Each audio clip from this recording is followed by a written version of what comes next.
नमस्कार, क्या बोलते दुनिया में आप सबका स्वागत है। मैं हूं कर्ण जोशी। बढ़ेंगे पहली खबर की तरफ।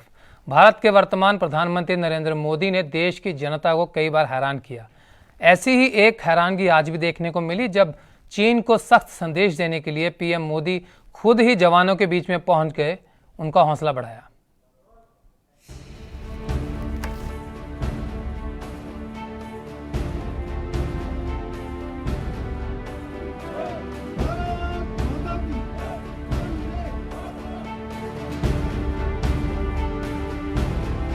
प्रधानमंत्री नरेंद्र मोदी जब अचानक ही सुबह ले पहुंचे तो हर कोई हैरान रह गया।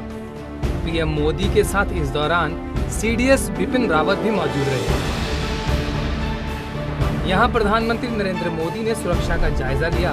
इस दौरान थल सेना, वायुसेना के अधिकारियों ने जमीनी हकीकत की जानकारी पीएम मोदी को दी। पीएम मोदी नीमू की फॉरवर्ड पोस्ट पर पहुंचे। यहां पर सीनियर अधिकारियों ने उन्हें हर स्थिति से अवगत करवाया। विस्तारवाद का युग खत्म। इस दौरान पीएम मोदी ने चीन को सख्त संदेश दिया। अपनी सेना की तारीफ करते हुए पीएम मोदी ने कहा कि विस्तारवाद का युग अब खत्म हो गया है।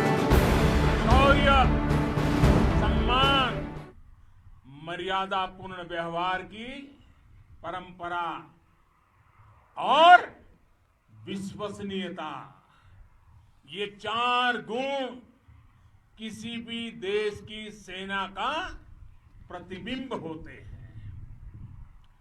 भारत की सेनाएं हमेशा से इसी मार्ग पर चली है।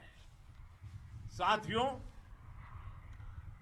विस्तारवाद का युग समाप्त हो चुका है। ये युग विकासवाद का है। तेजी से बदलते हुए समय में विकासवाद ही प्रासंगिक है। विकासवाद के लिए ही अवसर है और विकासवाद ही भविष्य का आधार है।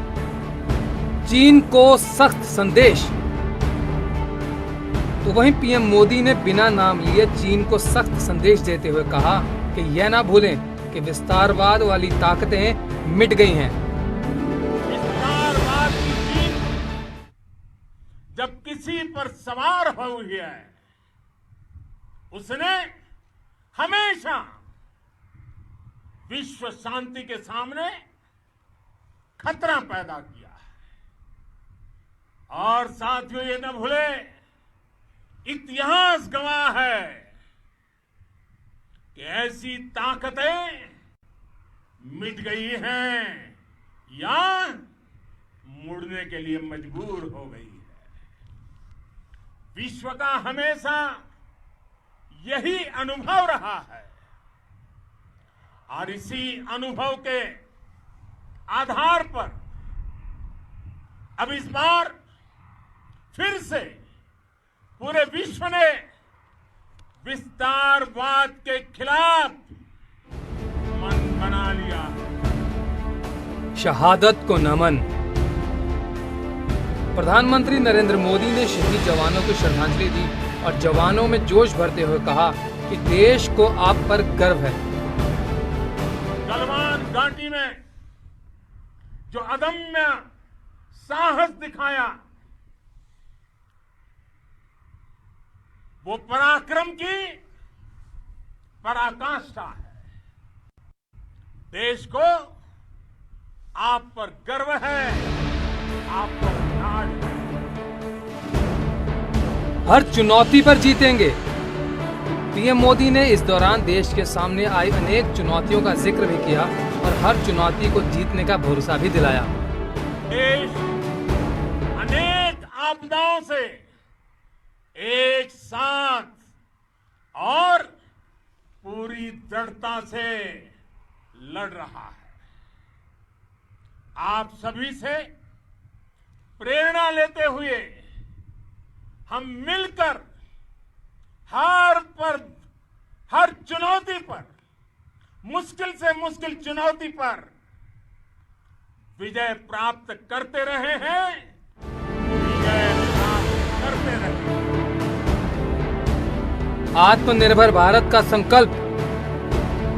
तो वहीं पीएम मोदी ने आत्मनिर्भर भारत बनाने का संकल्प जवानों के सामने भी दोहराया। विशेष रूप से आप सब सरहद पर देश की रक्षा कर रहे हैं। हम उस सपने का भारत बनाने के लिए, आपके सपनों का भारत बनाने के लिए 130 करोड़ देशवासी भी पीछे नहीं रहेंगे, ये मैं आज आपको विश्वास दिलाने आया हूं। हम एक सशक्त और आत्मनिर्भर भारत बनाएंगे, बना करके ही रहेंगे। और आपसे प्रेरणा जब मिलती है तो आत्मनिर्भर भारत का संकल्प भी और पीएम मोदी के साथ सीडीएस बिपिन रावत के अलावा सेना प्रमुख एमएम नरवणे भी मौजूद रहे। तो वहीं पीएम मोदी के दौरे से जवानों का भी हौसला बढ़ा और जवानों में एक नई उमंग और नया जोश देखने को मिला।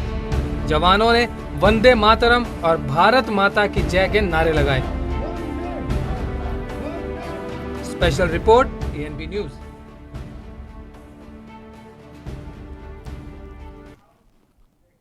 तो वहीं पीएम मोदी ने लेह में जाकर सेना के जवानों का हौसला बढ़ाया, जिससे चीन परेशान हो गया।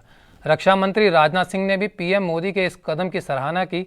हालांकि इससे पहले वह खुद लद्दाख का दौरा करने वाले थे, लेकिन उनका दौरा रद्द हुआ। तो पीएम मोदी जवानों के बीच पहुंच गए, जिससे चीन तिलमिला उठा।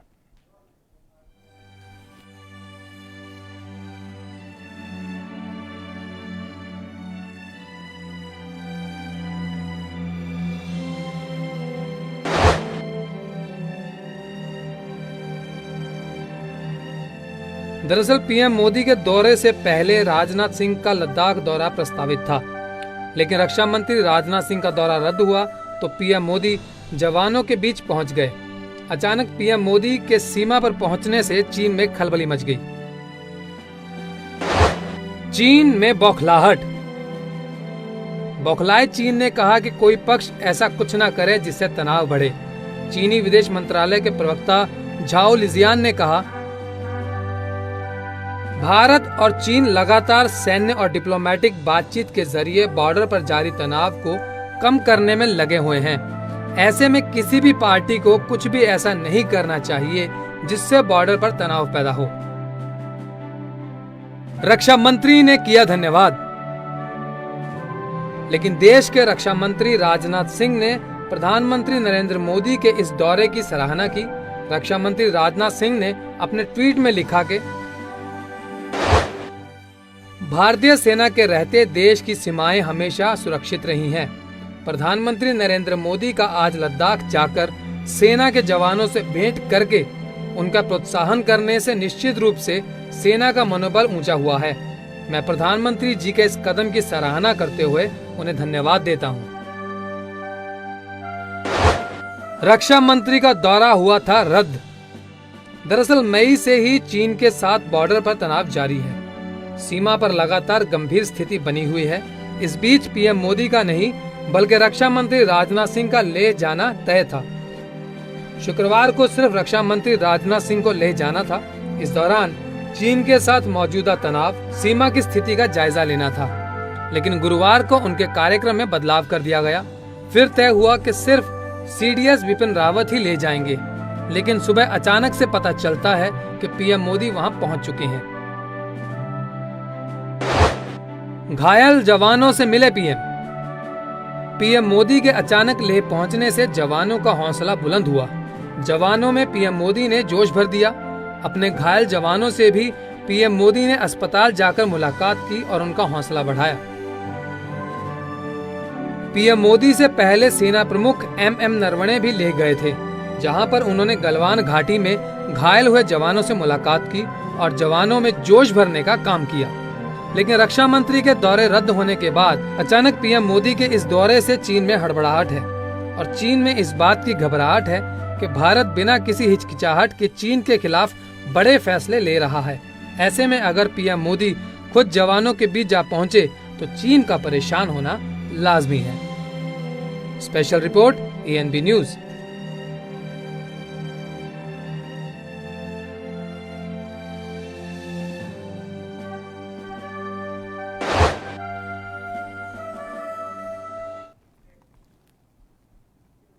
तो वहीं नेपाल के पीएम KP शर्मा ओली इन दिनों अपने देश ही नहीं बल्कि भारत की मीडिया में भी छाए हुए हैं।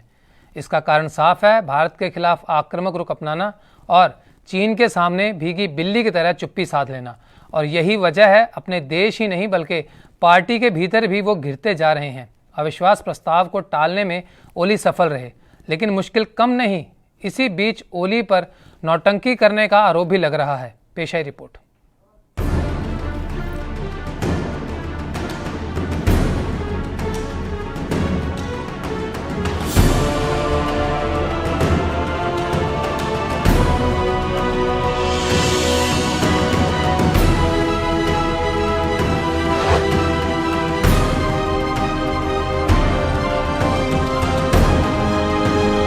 राजनीति से प्रेरित हिंदी फिल्मों में अक्सर आपने देखा होगा, जब भी कोई नेता किसी परेशानी में फंसता है तो अचानक वो बीमार हो जाता है या अमूमन उसके सीने में दर्द हो जाता है और किसी भी मुसीबत से बाहर आने में उसे मदद मिल जाती है। लेकिन ऐसा ही कुछ नेपाल में भी दिखाई दे रहा है। वहां पर फिल्म नहीं बल्कि असल में ये किरदार निभाए जाने का शक पीएम ओली पर है। चीन की कठपुतली बने ओली की कुर्सी दांव पर लग चुकी है। भारत के खिलाफ आक्रामक होने वाले पीएम ओली चीन के खिलाफ एक शब्द भी नहीं बोले। जब अपने देश और अपनी पार्टी के भीतर ही गिरने लगे तो मंगलवार को उनकी सीने में दर्द की शिकायत, जिसके बाद अस्पताल में उन्हें भर्ती करवाया गया। लेकिन कुछ विश्लेषक इसे पॉलिटिकल स्टंट के रूप में देख रहे हैं, क्योंकि ओली मौजूदा संकट से निकलने के लिए कुछ समय चाहते हैं और वो जानते हैं कि बीमारी के नाम पर उन्हें ये आसानी से मिल सकता है। मंगलवार के इस नाटक के बाद बुधवार को वो एक संभावित अविश्वास मत से बचने में सफल भी रहे। पार्टी में प्रचंड दरार। ओली को अपनी ही पार्टी के भीतर विद्रोह का सामना करना पड़ रहा है। पुष्प कमल दहल प्रचंड के साथ उनके मतभेद इतने बढ़ गए हैं कि प्रचंड अब उन्हें पीएम की कुर्सी पर नहीं देखना चाहते। प्रचंड 2 बार नेपाल के प्रधानमंत्री रह चुके हैं। प्रचंड और ओली 2016 में गठबंधन के साथी थे, लेकिन बाद में अलग हो गए। 2018 में उन्होंने अपनी पार्टियों का विलय किया और नेपाल की 2 कम्युनिस्ट पार्टियां एक ही रूप में देश के सामने आ गई। लेकिन ये रिश्ता ज्यादा नहीं चला। इन दोनों नेताओं का रिश्ता चीनी सामान की तरह ही दिखाई दे रहा है, जो टूटने की कगार पर है, क्योंकि प्रचंड इस्तीफा चाहते हैं और ओली किसी भी कीमत पर कुर्सी छोड़ने को तैयार नहीं। और अब इस बेमेल शादी का कभी भी तलाक हो सकता है। रद्द करवाया संसद सत्र। बुधवार सुबह जब नेपाल संसद का सत्र चल रहा था, तब ओली इसे टालने की कवायद में जुट गए। उन्होंने नेपाल के राष्ट्रपति से मुलाकात की और उनसे सत्र को भंग किए बिना कुछ समय देने का आग्रह किया। प्रधानमंत्री की ये इच्छा पूरी हुई और इस तरह ओली अपनी ही पार्टी के सदस्यों से अविश्वास प्रस्ताव से बचने में कामयाब रहे। अध्यादेश लाने की तैयारी। पीएम ओली को डर है कि अगर संसद का सत्र चला तो उनके ऊपर इस्तीफे को लेकर और भी दबाव बढ़ेगा। इसलिए उन्होंने सोची समझी रणनीति के तहत संसद सत्र को टालने की साजिश रचकर अपने लिए कुछ और वक्त जुटा लिया है। लेकिन कुछ रिपोर्ट्स में कहा गया है कि प्रधानमंत्री ओली अब एक अध्यादेश लाने की योजना बना रहे हैं, ताकि उनकी पार्टी में विभाजन को फिलहाल टाला जा सके और उनकी कुर्सी बची रहे। चीन का बढ़ता दखल। नेपाल में चीन की राजदूत हो यानकी का देश की राजनीति में दखल बढ़ रहा है। उन्हें कई मौकों पर नेपाल के शीर्ष राजनेताओं के साथ देखा गया है। एक रिपोर्ट के अनुसार चीनी राजदूत ने हाल ही में नेपाल कम्युनिस्ट पार्टी के प्रमुख नेताओं के साथ बैठक की और उन्हें एक दूसरे से लड़ने के बजाय साथ काम करने के लिए राजी भी किया है। संभव है कि इस हस्तक्षेप से ओली को कुछ मदद जरूर मिली हो, लेकिन अब स्थितियां बदल रही हैं। इसके अलावा चीन आर्थिक गतिविधियों में भी पिछले कई सालों से अपना दायरा नेपाल में बढ़ा रहा है और इसके अलावा नेपाल के बच्चों को चीनी भाषा भी पढ़ाई जा रही है। छिनेगी ओली की कुर्सी। चीन अपनी इन्हीं योजनाओं की आड़ में नेपाल के कई हिस्सों को कब्जा चुका है, लेकिन ओली सरकार खामोश है और चीन के इशारे पर भारत से सीमा विवाद को तूल दे रही है। यही वजह है कि नेपाल में ओली के खिलाफ गुस्सा बढ़ता जा रहा है। पार्टी के अधिकांश सदस्य अब उन्हें पीएम की कुर्सी पर देखना नहीं चाहते, इसीलिए वो किसी न किसी तरह से कुछ समय चाहते हैं ताकि इस संकट से बचने का उपाय खोजा जा सके। Special report ANB news.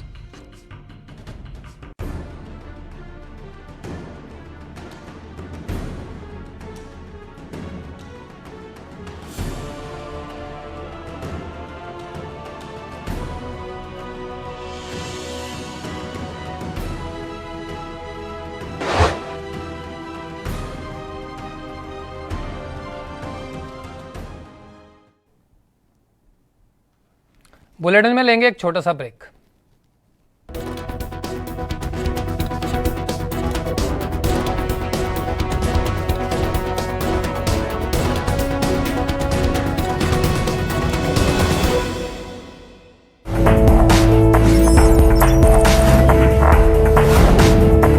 कम ब्रेक और ज्यादा खबरों के साथ देखिए ANB news in channel number पर।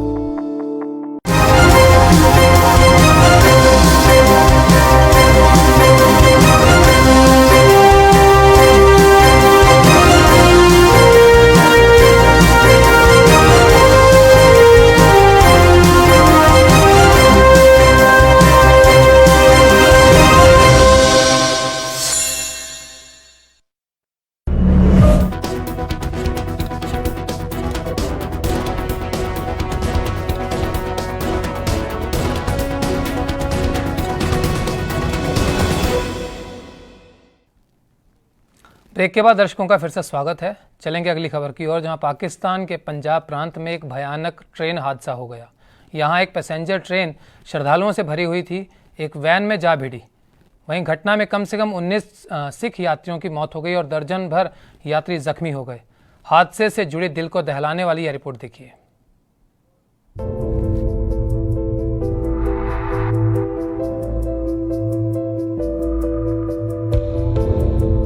पाकिस्तान के पंजाब में एक बड़ा सड़क हादसा सामने आया। पाकिस्तान के पंजाब स्थित शेखुपुरा जिले में श्रद्धालुओं से भरी बस की टक्कर ट्रेन से हो गई। स्थानीय मीडिया के मुताबिक इस हादसे में 19 लोगों के मारे जाने की खबर निकली, जबकि 8 लोग बुरी तरह से घायल हो गए। सिख श्रद्धालुओं से भरी बस में 2 दर्जन से अधिक लोग सवार थे, जिनमें से 19 लोगों की मौके पर ही मौत हो गई, जबकि 8 लोग घायल हो गए। घायलों को अस्पताल में भर्ती करवाया गया, जहां उनका इलाज चल रहा है। घायलों को शेखुपुरा जिला अस्पताल में भर्ती करवाया गया और घटना स्थल पर रेलवे और स्थानीय राहत और बचाव के लोग पहुंच गए। सभी डिविजनल अधिकारियों को घटना स्थल पर पहुंचने का निर्देश दिया गया। तो शेखुपुरा के DPO मोहम्मद गाजी सलाउद्दीन ने भी मौके पर पहुंचकर मृतकों की संख्या की पुष्टि की। आपको बता दें कि हादसा दोपहर 1:30 बजे करीब शेखुपुरा रेलवे क्रॉसिंग के पास हुआ। घटना के बाद डिविजनल इंजीनियर को सस्पेंड कर दिया गया। तो वहीं DPO ने बताया कि बस में सिख यात्री सवार थे और यह सभी लोग ननकाना साहब से लौट रहे थे। रेल मंत्री शेख राशिद ने पूरे हादसे की जांच के आदेश दे दिए और हादसे के जिम्मेदार लोगों के खिलाफ कार्रवाई करने का निर्देश दिया। तो वहीं पाकिस्तान के प्रधानमंत्री इमरान खान ने इस हादसे पर दुख जाहिर किया। उन्होंने मृतकों के परिजनों की मौत पर दुख जाहिर करते हुए घायलों को बेहतर मेडिकल सेवाएं मुहैया करवाने का निर्देश दिया। ANB न्यूज के लिए स्पेशल डेस्क की रिपोर्ट।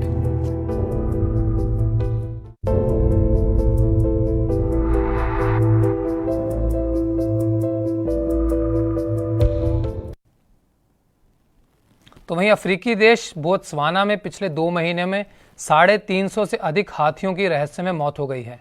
मामला ओकांग वांगो डेल्टा का है, जो देश के उत्तरी हिस्से में है। अफ्रीका में सबसे ज़्यादा हाथी यहीं पाए जाते हैं। हाल ही में हाथियों की सैटेलाइट से ली गई कई तस्वीरें सामने आई हैं जो चौंकाने वाली हैं। 2 महीनों से अधिक समय बीतने के बाद भी मौत की वजह का पता नहीं चल पाया।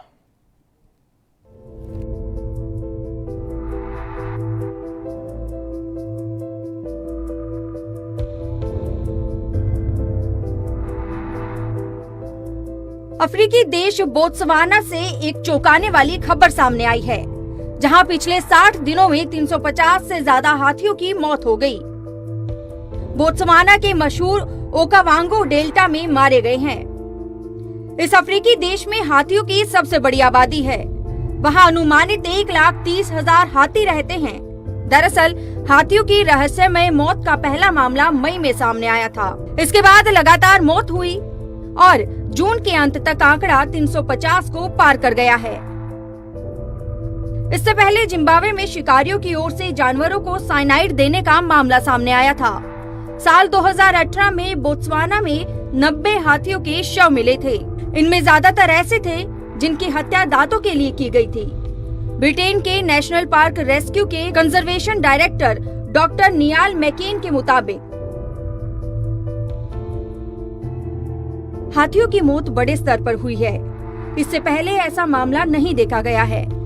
सूखे की स्थिति को अलग कर दें तो मुझे नहीं लगता है कि इनकी मौत इससे पहले किसी दूसरी चीज से हुई होगी। नियाल कहते हैं कि उनके सहयोगियों ने मई की शुरुआत से लेकर अभी तक ओकावांगो डेल्टा में 350 से अधिक मृत हाथियों की पहचान की है। सरकार ने लैब में जांच कराई है, लेकिन अब तक नतीजे सामने नहीं आए हैं। हमने सरकार से हाथियों की जांच कराने का आग्रह किया है ताकि ये साफ हो सके कि इनमें इंसानों के लिए कोई खतरा नहीं है और न ही इंसानों से कोई संक्रमण इनमें पहुंचा। दूसरी ओर स्थानीय लोगों के मुताबिक हाथियों को एक सर्कल में घूमते हुए भी देखा गया था। इन्हें देखकर लग रहा था या तो बैक्टीरिया वायरस के कारण इनकी मानसिक स्थिति बिगड़ी है या फिर जहर शरीर में पहुंचा है। स्थानीय लोगों का मानना है कि शवों के आसपास गिद्ध नहीं मंडरा रहे हैं, इसलिए मौत की वजह जंगल से बाहर की कोई चीज हो सकती है। कोविड-19 की आशंका से भी इनकार नहीं किया जा सकता। अफ्रीका में शिकार के बढ़ते मामलों के कारण हाथियों की संख्या घट रही है। ओकावांगो डेल्टा दलदली और हरा भरा क्षेत्र है। अफ्रीका में सबसे ज्यादा हाथी यही पाए जाते हैं। ये जगह सफेद और काले गेंडों के लिए जानी जाती है। यहाँ करीब 15,000 हाथी हैं। बोत्सवाना की वाइल्ड लाइफ दुनिया भर के सैलानियों के लिए खास आकर्षण है। देश की जीडीपी का 12% रेवेन्यू यहीं से आता है। बहरहाल वर्ल्ड एलिफेंट डे की एक रिपोर्ट के मुताबिक दुनिया भर में अब सिर्फ 4 लाख हाथी बचे हैं। वर्ल्ड वाइल्ड लाइफ फंड के मुताबिक पूरे अफ्रीका में कुल 37 देशों में हाथी पाए जाते हैं और इनकी संख्या बहुत तेजी से घट रही है। इनमें से भी सबसे ज्यादा सवाना इलाके में है। यहाँ बीते 2 दशक में 2 लाख से ज्यादा हाथी शिकारियों ने हाथी दांत के लिए मार डाले हैं।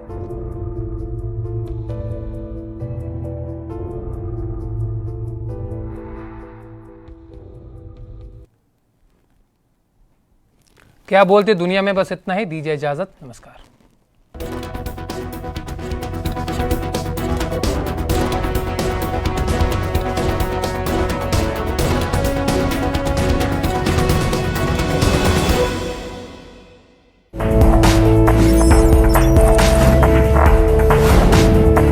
कम ब्रेक और ज्यादा खबरों के साथ देखिए ANP न्यूज़ इन चैनल नंबर पर।